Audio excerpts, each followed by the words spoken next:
So many times we look to other people to validate who we are, or we feel like we cannot validate or move forward without getting the okay from our friends or family. But today I want to show you how you can validate, and you don't really need validation from people, just believe in yourself. I'll see you after the intro.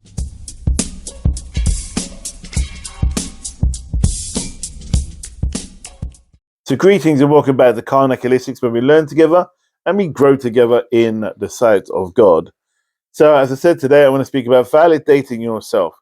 Now, let me just explain something that we don't need people to validate us. It's okay to get their advice and guidance and all the rest of it, but in reality, we don't need their approval to do what we want to do. Now, years and years ago, I was a very different person, and I spent most of my life thinking when I was single. For the 5 years I was single, I was trying to find someone that would love me, that would give me the encouragement, that would be in my corner, that would make me strong, that would give me that drive in order to do and achieve all my goals. Reality is, it's a load of BS, really, because what happens is that you get people or you meet people, and then you end up validating them, you end up helping them, and now don't get me wrong, I'm not saying it's wrong to help people, especially with your partner, but it's a 50-50 road.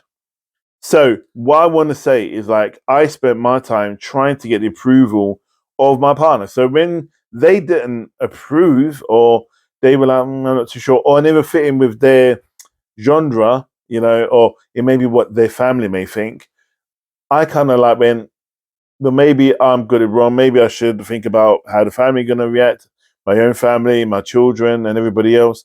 And then you finding like people around you, sometimes even them, doing their own thing, and you getting to them, but what you're doing, that's a bit, strange, or it's a bit, you know, over the top. And it goes, yeah, well, I want to do it anyway. So you're like going, hold on, what happened to what I wanted to do? And support. And it goes, well, you should have done it. That's your own lookout. So the reality is like giving that person or people your power is going to reduce your ability to shine. Now, remember, your ability to shine is for you to shine. It is your goal. And it's for you to grow, and for you to grow through, not go through. You grow through whatever you're doing. Now, I've seen people, friends of mine especially, get into these relationships, get into these situations, and they get stuck in the same rat race, and they run the same wheel. And then you know what end up happening is, like, say if I'm single and I'm going out traveling, partying, just living life. My friends are probably, I don't know what they say behind closed doors, but their partners have a funny way with me. And it may happen to you too if you're single and you have a group of friends who are in relationships, and the partner is a bit screwish about you being together with them, or you spending time with them, or they're funny with you. This is why, because they're afraid that you are living the dream that their partner wants, and you're saying to them, or they feel that you're saying to your friends, that why are you in a relationship? You should be enjoying yourself. I had my oldest son when I was like 19, my second when I was 24. And I never regret having my children, but my teenage life was pretty short. So I still went out, but my kids were my life. They were and still are my life. But now I don't. They're all grown up, and they're doing their own thing. Now it's time for me to shine, for me to do the things I want to do. But you find that one of the key things we try to do, and that was find somebody that we want to be with, that is going to aid us or make us feel safe and supportive, right? Remember, a partner is a part of you, right? Not you. So remember that a partner is a part of you, not you. So if you want to go off and do travel, um, I don't know, start a new career, start your new course, you know, do it. Just do it. Don't let people hold you back. Because if you're happy, they'll be happy. And if they're not worth being with or knowing. And I'm not knocking partners, but I'm talking about friends here as well.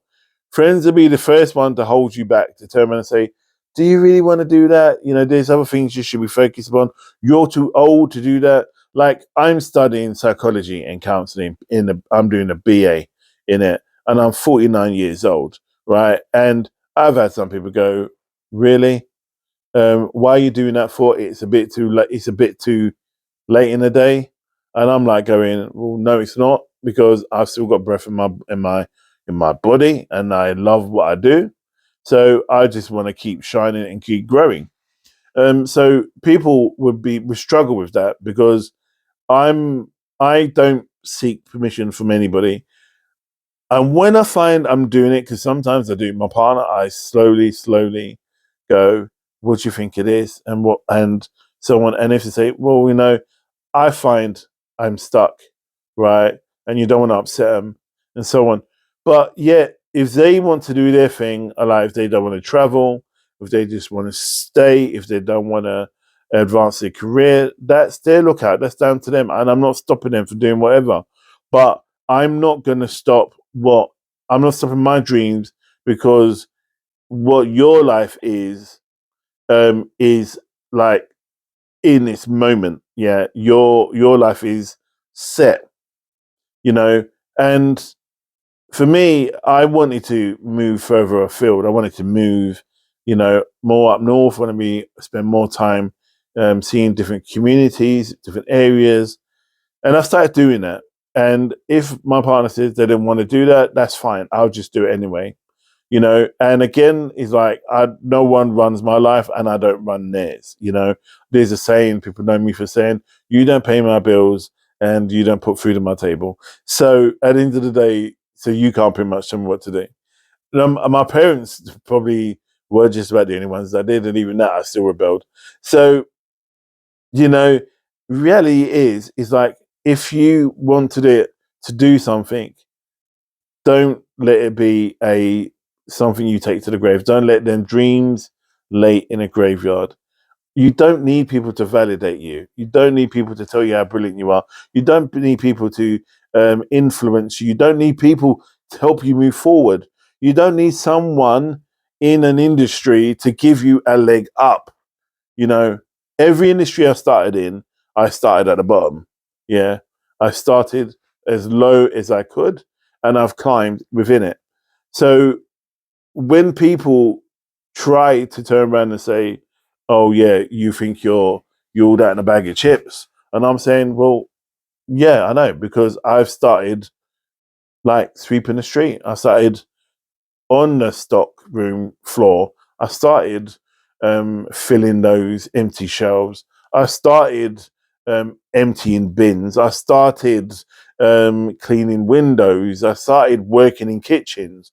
All these things I'm telling you now, I actually did friggin' do, and I'm not lying to you. So now I'm in a specialist role. Yeah, and I'm now a trained counselor, and I'm a clairvoyant medium, and I run my own business, and I'm working full time, and I'm quite successful, right? I'm not boasting about it. It's something that I am, and it's something you should also look at, that you are. Yeah, not what people tell you are. For the fact that you're busy and you're doing something, you're successful. Yeah, and it's what you. And anyway, it seems what you want to class as successful. If you want to class as successful is having a loads of money in the bank, that's your prerogative. But mine is being able to say, "I'm working tomorrow. I'm going to be traveling tomorrow. I'm traveling this weekend," and all things like that. That is what, for me, class is successful. And knowing, not just being able to put food on my table or food in my belly, or buy things for my children or my grandkids or my partner, it's above all knowing that I can help and support other people. And not me telling them, "Yes, you should do what I do," but just going, "Look, this is what happened to me. Look out to reflection." Majority of the time when I kind of do some guidance for people, especially around spirituality and around working and stuff, it is more that, you know what you're feeling, what you're going through, what you're sensing, what you're growing into is normal. You're not weird. Don't be afraid. It's normal. This is what you go through there because it may be a new industry for them. For example, I work in employment. So when I get people that go into work and they're fearful about going for the interview, they're fearful on the first day, they're worrying about what people are going to think of them, they're worrying if they're going to be liked by the manager, by friend, people, by their colleagues, whether they're going to be supported and do the job. And my thing is, you know what? Enjoy it. Just enjoy the ride. Enjoy meeting new people. You're going to work to meet new people. And when you do that, when you're doing that and you're going for a new job, remember, especially in the interview, that you are also interviewing them whether you like them or not. So if you're not happy, then just move on. But you don't leave with you thinking, oh, they've just got your name wrong, some stupid thing like that. It's like major. If you were literally going in and you're in tears, then, you need to think about your mental health. The same thing when you're dating. I see so many people who come to me and go, "Oh, I'm going to date and I'm really nervous and I don't know. Do you reckon she's going to be the one?" And I'm like, "Have you met her yet?" No. Well, what the hell are you talking about? Why don't you just go out as mates? Why don't you go out and just get to know each other? You might not even like the girl or like the guy. Just go out and see if you resonate with each other. And then when you see if you do resonate with each other, then you can start looking at those. I had one of my friends say to me, "Yeah, it's date two. I'm not sure if they'll get on my children." And I'm like, "It's date two. How long was your last date?" 2 hours. We went for a meal and we went for a quick drink and we went home. This is date two, yeah? Okay. It's important to think if they're going to go on with your children, yes, but don't bloody on date two start going, okay, bringing out your questionnaire and start questioning them and quizzing them because trust me, they'll be gone. For the fact that you said you got kids, they'll be like, it could be one of two ways that you are reliable or that you're a pain in the ass. So be mindful about speculating about what they're going to be in the future for you.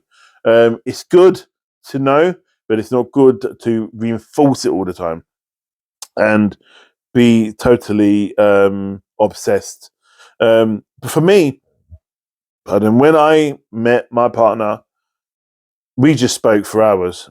We got there and we was just talking from whatever time I got there to closing time, and the people going, "We're shutting now," and then we're like, yeah, "Okay," and like last orders, okay, chat, okay, the door, dude, they like lock the doors, put down the chairs, cleaned up. We go, maybe we should go. And it was like 1 a.m. So it was like this was like from 2 o'clock. So we spoke for a good 11 hours straight, and we just spoke about everything under the sun. It wasn't about future plan. It was about, in a way, future plans, what we want for the future individually. But we spoke more about what life is, and we made each other laugh. And then whether that is key for me. If you don't make me laugh, there's a door. Doesn't happen. Don't care how hot you are. Doesn't happen. No way, Jose. Ain't not happening. And you're spiritual. That's good. People seem to think I only date spiritual people, which is really peculiar because no, all my experience with spiritual people are, I'm when I say spiritual people, I mean mediums or clairvoyants who are practicing. Is been shit, to be fair. It's been crap. Spiritual people, yeah, different because they don't practice, but they do practice, and they are living in that energy, but they're making a life out of it. I could be wrong. So if you're dating someone spiritual, don't think it's going to go pear shaped. That's just my own experience. So I purposely want to date another clairvoyant, another medium. I'll date someone who's really spiritual, who doesn't mind going to do meditation weekends, doesn't mind going away to festivals, he doesn't mind going out to the Green Man Festival or to Glastonbury or going to all these spiritual places. I love that. That's one of my key things. And also stripping back and looking at themselves individually, and being able to be vulnerable in a vulnerable situation, because that's where the strength is. So if you're validating yourself, validate yourself for the right reason. Validate yourself based upon what it is you want to achieve moving forward. And again, it's okay to get advice from people and go, get their opinions, but filter it, get it for your program in your mind, your spirit, and yourself. But you make the final decision, not anybody else. So, people, that's me on my validation, and I'll speak to you in my next video. Look after yourself, stay blessed, and it's been great, obviously, to talk to you. God bless.